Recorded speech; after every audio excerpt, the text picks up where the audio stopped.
It's just been this wonderful journey of learning and experience and just like learning to deal with situations in life that I had no solution to other than taking drugs. When I first got here, I wasn't very willing, I wasn't very healthy, and I was very resistant.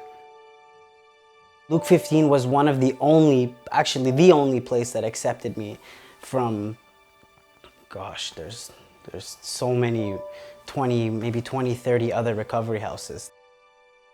I've been here for, like I said, going on under 2 months, and I already feel that I'm partially on my way to being fully able to be recovered.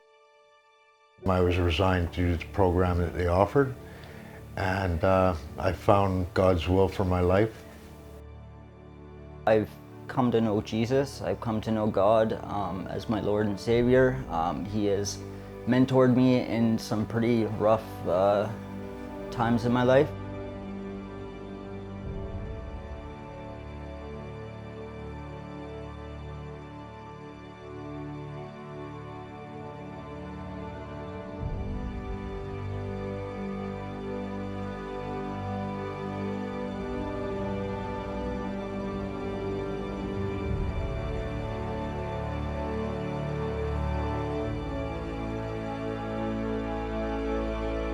My addiction led to the downtown east side eventually, where I was using needles and pretty much dying.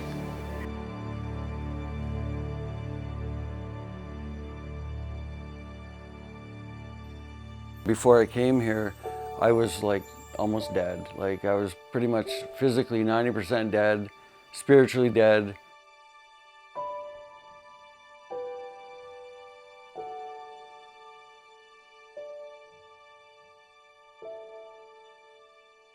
Right now we can accommodate 26 men, but we turn down about 10 people a day. And it's really sad because there are people who beg and say, I don't mind even laying in a washroom for the night, and they're so desperate to get a place.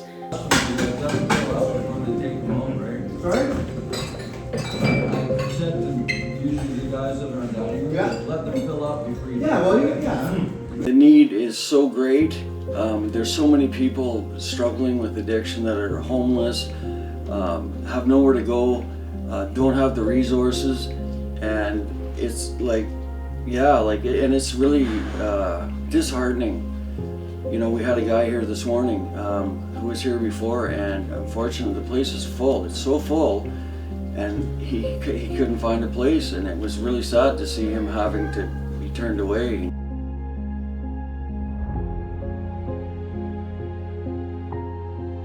I've been in that situation before. I've been turned down. I know what it's like to just be broken and have nothing left. Society really is looking at you in a different light. You're out there, you're homeless. To me, it's very important that we have the facilities to be able to help these people when they need it. And one of the big challenges is having space when they need it, because sometimes you only have a window of maybe an hour, 2 hours, when the person is in their rational mind to be able to make good decisions.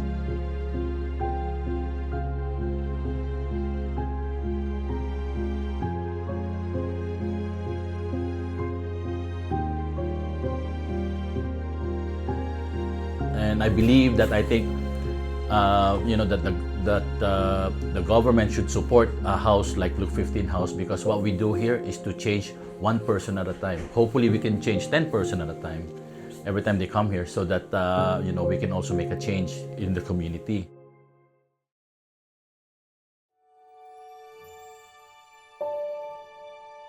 We definitely need to become more recovery based, and you know, a lot of the recovery houses that are not non-profit, they have a limited amount of time that you can be there.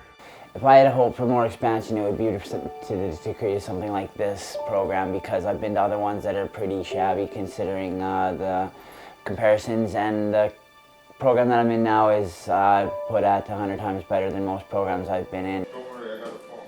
130. Stupid question. 3. Oh, 133. Okay.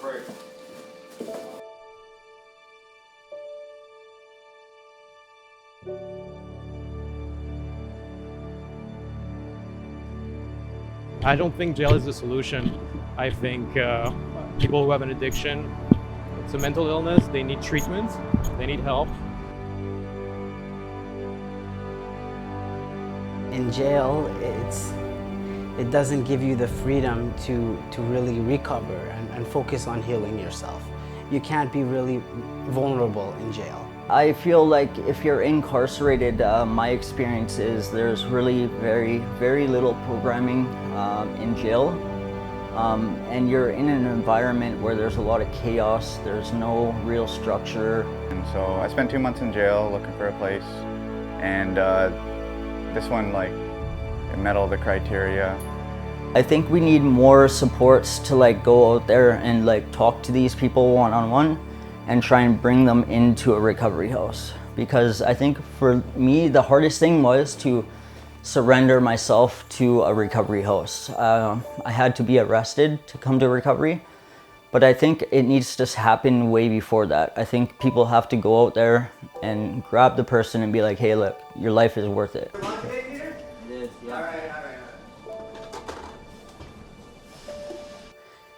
This stigma around addiction, right, that people have, you know, it doesn't discriminate. It can happen to anybody. It doesn't matter where you came from. You can have a rich, silver spoon-fed, you know, background, or you could have, you could come from a broken home. It really doesn't matter. At least 90% of the men who come here tell me that their problems started when their parents divorced. So I think the breakdown of the traditional family as a unit is one of the leading causes of addiction, because for a child, when their father and mother are not getting along, it's like a world war in their world. You see the horror that drug and alcohol addiction does to people, how it destroys individuals and destroys lives. And when you can see the positive turnaround that happens, that's what gets people to open the wallet. That's what gets the real effect in community. And that's what I love. That's what touches me. And I know that's what touches community, so that in fact we see more solutions instead of just writing them off as, those are just the street people. Those are just guys that, you know, they're down on their luck. They're this, that, or the other thing.